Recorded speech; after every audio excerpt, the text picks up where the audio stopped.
Hey there, Jon Chorba here from ReallyEasyGuitarLessons.com, and in this video lesson, I'm going to teach you how to play Tom Sawyer by Rush, which it is one of the most fun songs to play on guitar once you get it down. It's confusing. There's some, complicated aspects to the song. I don't mean to suggest that it's a walk in the park by any means, but once you get it, it really is a whole lot of fun to play. So in this lesson, I'm just going to take you through it step by step, starting at the beginning of the song. I'm just going to work through it section by section, point out when parts repeat themselves.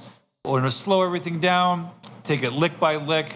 I will demonstrate it, and then I will instruct it. So let's get started. All right, so the song starts off with just drums and the synth and the vocals, and the guitar comes in with some chords. It sounds like this.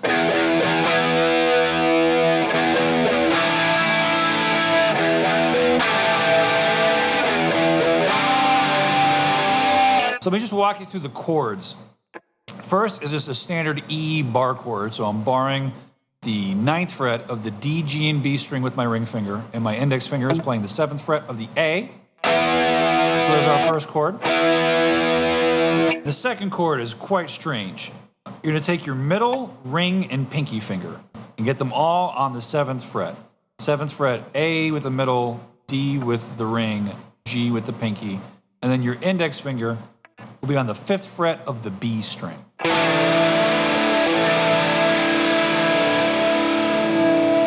And the next chord is an A. So I'm going to bar the A, open A string, 2nd fret, D, G, and B. But then with my ring finger, I'm going to hold out the B and the E string, making that be like an A7 sus4.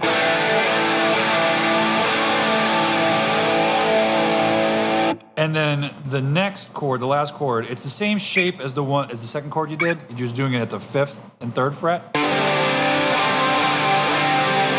And I don't even know what the name of that chord would be. But it's Alex Lifeson, so it sounds awesome. So got an E, and then we got this crazy chord. And then we got an A with the ring finger on the B and E string. And then crazy chord shape number 2. Same as the one before, just done on lower frets. And in between all of those, you got the open E string. Da da da chord. Da da da chord. Da da da chord. Da da da chord. So we call that the A section of the first verse, where you're just doing the open E and the chord. And then you're going to basically repeat that. You're just going to add some stuff to the end of it. Okay, it's going to sound like this.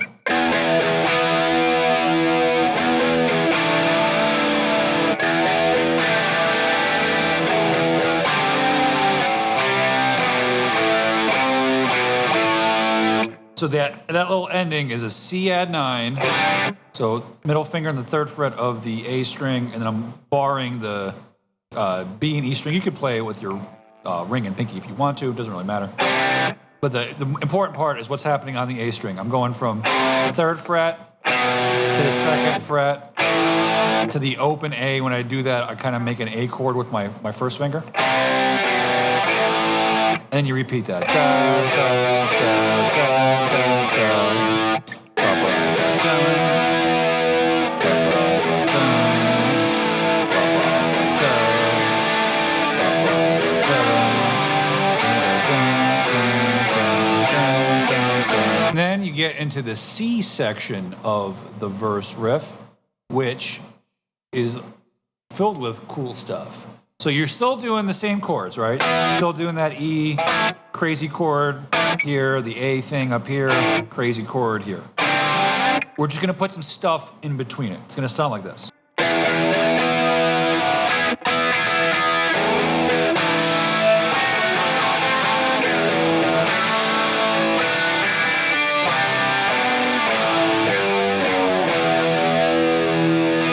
So what we got going on, do the chord, the E, and then now we're going to make this little D chord shape. So 4th fret of the G string with my first finger, 5th fret of the B string with my my ring finger, and my middle finger on the 4th fret of the E string. So again, it's like a D shape. It's done on the 4th and 5th fret. So you play the chord, and you're doing a hammer-on with the pinky finger to the 5th fret of the E string.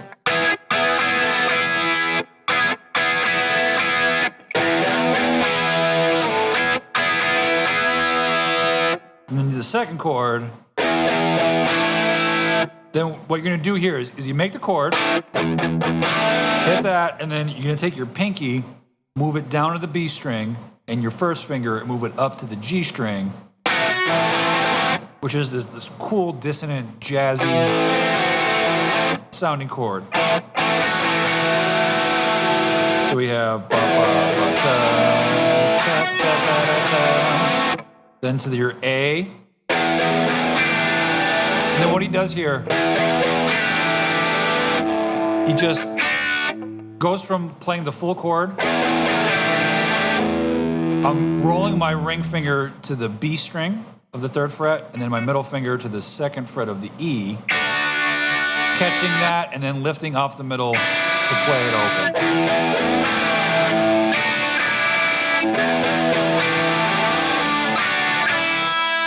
And then the tag at the end of it, so you're skipping that 4th chord, you're going right to the C at 9, and this time you go C, B, A, then to the E string, G, F sharp, E.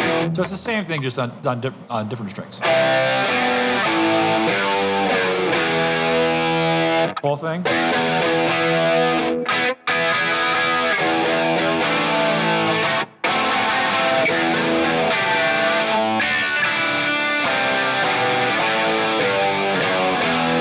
All right, then now like what I think is my favorite part of the song. It's tricky, and I was playing this wrong for many years. Thankfully, that Alex Lifeson video really saved me and helped me figuring it out and helped me teach it. So the core part about it is I'm going to put my pinky finger on the 4th fret of the G string, and he has this droning of that 4th fret of the G and the open B string, and he's playing chords on top of it. So I'm going to start with what he's just doing with the chords, right? So with that in place, he's got an E power chord, and then he frets the 2nd fret of the E and the A, and gets that, which would be like an inverted B chord, B power chord. It's not important that you know what the names are. Alex Lifeson doesn't know what the names are. And then you go to a G shape, so my 3rd finger's on the E string of the 3rd fret. Sorry, my 2nd finger's on the 3rd fret of the E string, and my 1st finger's on the 2nd fret of the A string. So I got an E, this F sharp thing, G, and then an A. The whole time, my pinky's not moving.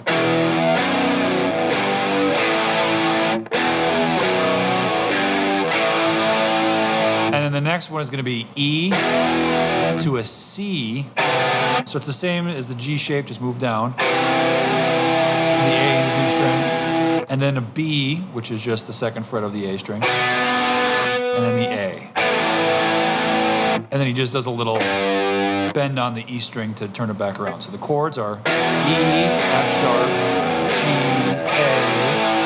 E, C, B, A, da, E, F sharp, G, A, E, C, B, A, da, da. Okay, that's just the chord. That's not how it goes. I just want you to get clear with what your fretting hand is doing.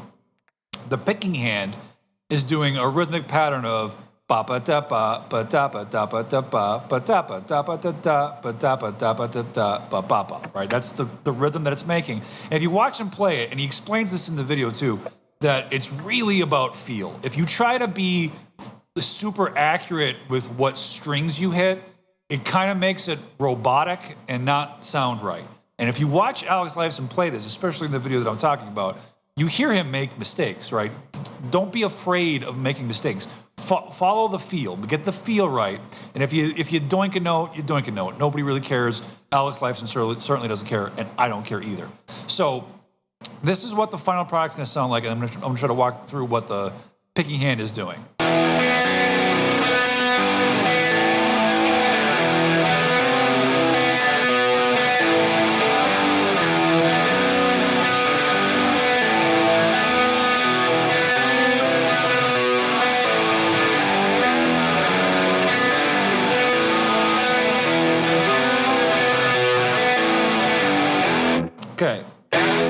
So, got the chords, picking hand on the E. I got a down on the low part of the chord. And I'm going to talk about this not in terms of what strings to hit, because again, if you try to go and match like strings, you get like too precise, and then I think more mistakes happen. It really is about feel. So I'm going to talk about it in terms of low part, mid part, high part of the chord. So like low part is the E and the A strings, mid part would be like the D and the G string, and then the high part would be the G and B string.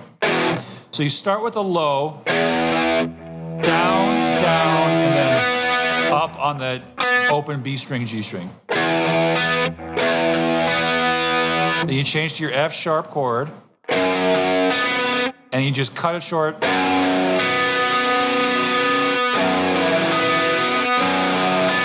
Down, down, up. We got to get that rhythm right.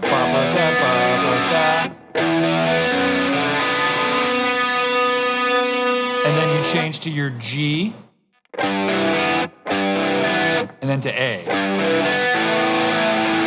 And on that A, you get da da da. Ba ba da da ba da da. Ba ba da ba ba da ba ba da ba ba da ba. Okay, and so then the next part here, you're going from the E to the C. Ba da da da da da. To the B. Ba ba da A. And then a little bend on that E string, the 3rd fret.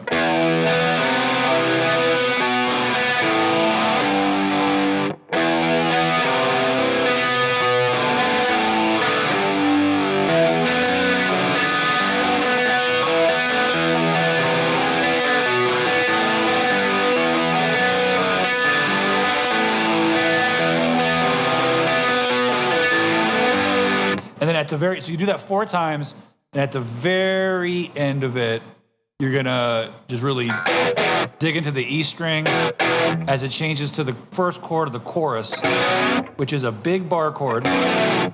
Hold down all 6 strings with your first finger, and then you're ringing your pinky finger 4th fret of the D and the G. So, and then for the chorus, you're on that chord. Da-da-da, da-da-da. And then he goes to an A, and he starts doing 8th notes. 1 and 2 and then the next chord, it's the A, but you're gonna add your middle finger to the 3rd fret of the E string, kind of making it a G over A, or an A over G rather.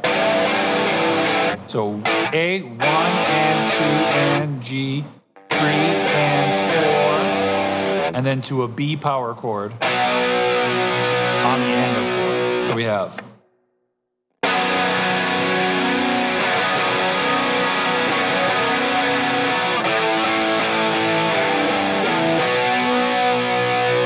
and then on that, after that B, you go back to A, back to the G thing, the A over G, A, and then it finishes with an E power chord, and then add your 4th finger to the G string, which is kind of hard to do because you're getting your open G, the 2nd fret of the D and the A and the D, that G string with the pinky finger, and then the open B and E. So I'm going to play the pre-chorus all the way to the chorus at 70% speed.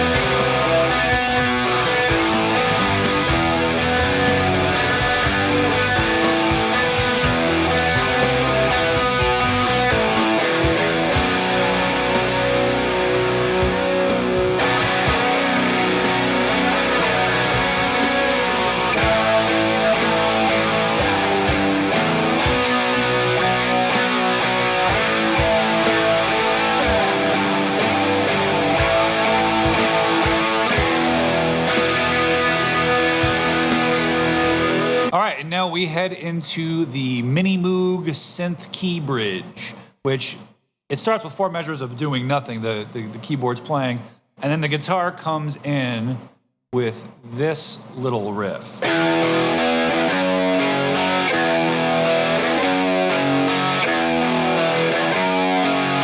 So it's just an E power chord and an F sharp power chord. And it's weird because it's in it's in a 7, I think it's 7/8. So I'm playing the E string, A string, D string, and then a quick open to 2 on the E. And then I add those last 2 notes of the power chord. Ba, da, da, da, da, da, da, da, da, da, da.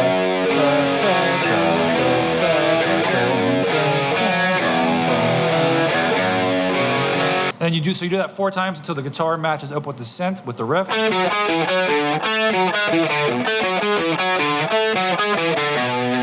So that's the 7th fret of the D string and the 9th fret of the A string. Here's the way I look at it. I look at it in terms of note pairs. So it's 7 and 9, then 6 and 7, then 4 and 5. Da da da da da da. And then you repeat that, except the last one is now on the A string, 5 and 7 of the E. Da da da da da da da da da da da. But you gotta get the rhythm right. Ba ba da ba da ba da ba da ba da ba da ba da ba da ba da ba da ba da ba. And so yeah, that riff goes twice, and on the last one, just add some hefty vibrato to it.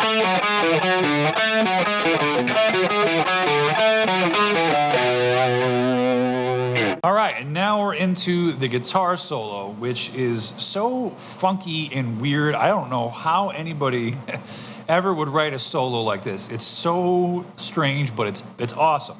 So the first lick, you start on the first fret of the G string, slide up to the 4th fret of the G string, to the 7th fret of the G string, adding vibrato along the way. Then the next lick sounds like this.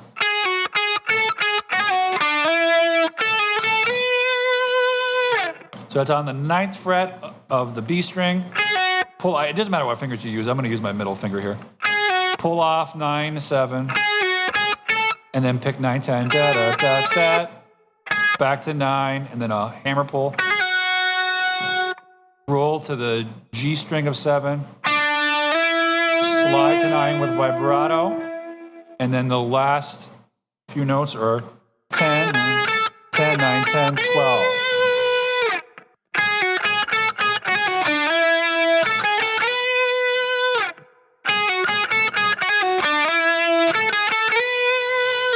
And then we got the da ba ba ba. That's 5 of the E, 7 of the E, 5 of the A. Take your middle finger and catch 5 of the B. Ba ba ba ba. Go to 4 of the B and pull off to 2 with an open. And then catch 2 of the B. And you're gonna do a little semi-harmonic. To do that, you just gotta get the string to hit in between the pick and the thumb and give a little bend. All right, and then this lick is pretty tricky to get it to sound exactly like the album, and when I watch Alex Lifeson play it, he doesn't really match the album either. But let's go through the melody of it. It sounds like this. If I just play the melody.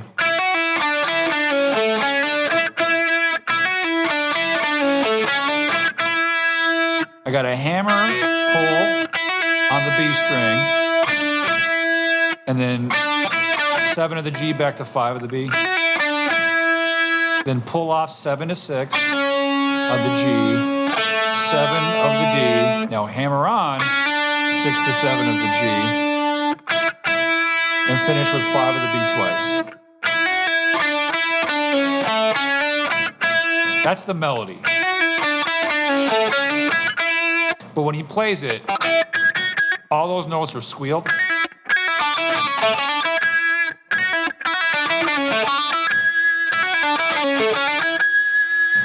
All right, and again, to match it, the phrasing exactly on the album, kind of tough. Can't quite do it. Okay, then you go up higher for this lick. 15th fret of the B, and then you do a quick pull off to 14 to 12.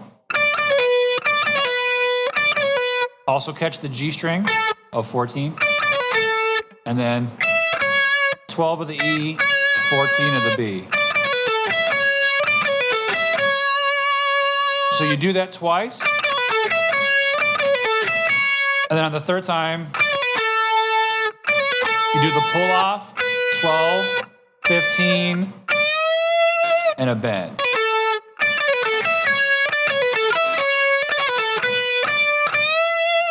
And then 12 of the E, and a half step bend on 16 of the E.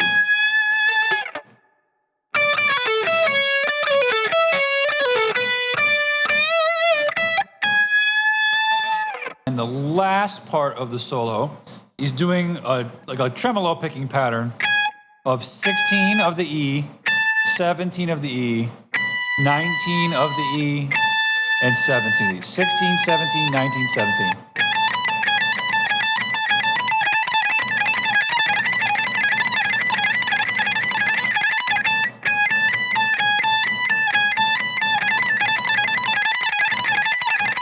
And he finishes that then with some bends on 19 of the E string.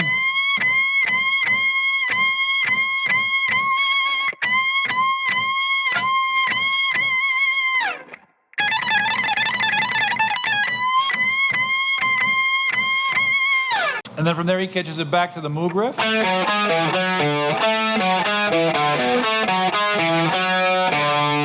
then with a climb, 5, 7 of the E, 5, 7 of the A. And then you're back to your verse 1 A riff. Da, da, da, da. Ba, ba, ba, ba. Ba, ba, ba, da. Ba, ba, ba, ba. So that's what's happening when Neil Peart's doing the crazy drum solo section. Yeah, and then from there, it's just all a bunch of repeat. So then the second verse comes in with the same stuff as the first verse. It's all played exactly the same way. Then you go to a pre-chorus, which is done the same way, to a chorus, which is done the same way, and then the outro is the same as what you did before the synth part.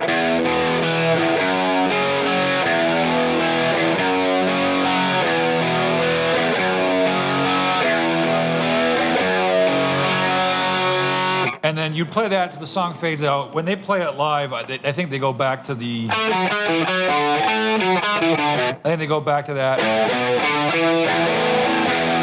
and end it probably on an E chord.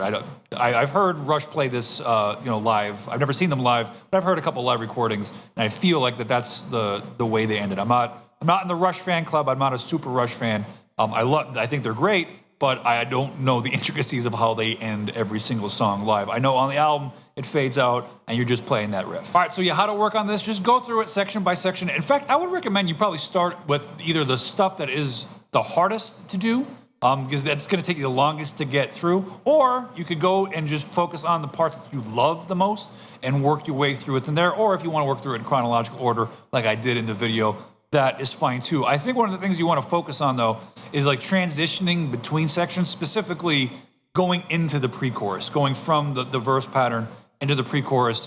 The rhythm of that can definitely give students a lot of problems. I've seen a lot of students make mistakes specifically in that area, so it's worthy of focusing on and putting more attention to. But all right, that's it for this video lesson. I hope you enjoyed it. Thanks so much for watching. I'll see you next time. Thank you so much for watching. If you enjoyed this video, please hit the like and subscribe button to get more videos like this.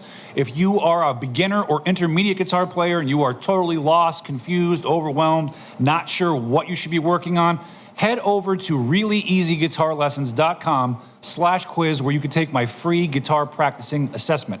I'll ask you a few short questions, and then based off of your answers, I will tell you what your top practicing priorities are. You could find that at reallyeasyguitarlessons.com/quiz. It's totally free. Results are delivered instantly. Again, reallyeasyguitarlessons.com/quiz. Thank you again for watching, and I'll see you next time.